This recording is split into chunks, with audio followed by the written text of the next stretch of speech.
આપણે જ્યારે south Indian dosa ખાવા જઈએ ત્યારે ઢોસા ઇડલી ખાવાની તો મજા જ આવી જાય, પણ એની સાથે સર્વ થતી હોય છે ને એ ચટણી ખાવાની તો બહુ જ મજા આવતી હોય છે. તો આ ચટણી બનાવવા માટે એક કઢાઈમાં 2 થી 3 ચમચી જેટલું તેલ એડ કરી દઈશું. તેલ થોડું હલકું એવું ગરમ થાય એટલે આપણે તેમાં અડધી ચમચી જેટલી ચણાની દાળ અને અડધી ચમચી જેટલી અડદની દાળ એડ કરી દઈશું અને સરસ એવી આ બંને દાળને સાતરી લેવાની છે. 3 થી 4 નંગ જેટલા સૂકા લાલ મરચાં એડ કરી દઈશું. સાથે 2 મીડિયમ સાઇઝની ડુંગળીને કટ કરીને એડ કરી દઈશું અને સરસ એવું બધું જ મિક્સ કરી લઈશું.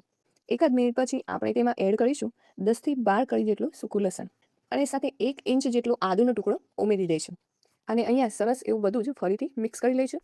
ડુંગળી સારી રીતે સતળાઈ જાય, ડુંગળીનો હલકો એવો કલર બદલાઈ જાય ને એટલે આપણે તેમાં 300 ગ્રામ જેટલા ટામેટાં કટ કરીને એડ કરી દઈશું.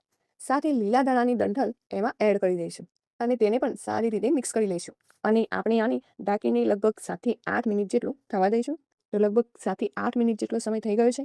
તેમાં સ્વાદ અનુસાર મીઠું ઉમેરી દઈશું અને સાથે 2 ચમચી જેટલું કાશ્મીરી લાલ મરચું પાવડર ઉમેરી દઈશું. સારી રીતે મિક્સ કરી લઈશું. મિશ્રણ સરસ એવું ઠંડુ થઈ જાય એટલે આપણે મિક્સર જારમાં એડ કરી દઈશું અને તેને સારી રીતે ગ્રાઇન્ડ કરી લઈશું. તો અહીં તમે જુઓ એકદમ સરસ એવો ચટાકેદાર ઢોસા ચટણી બનીને તૈયાર છે.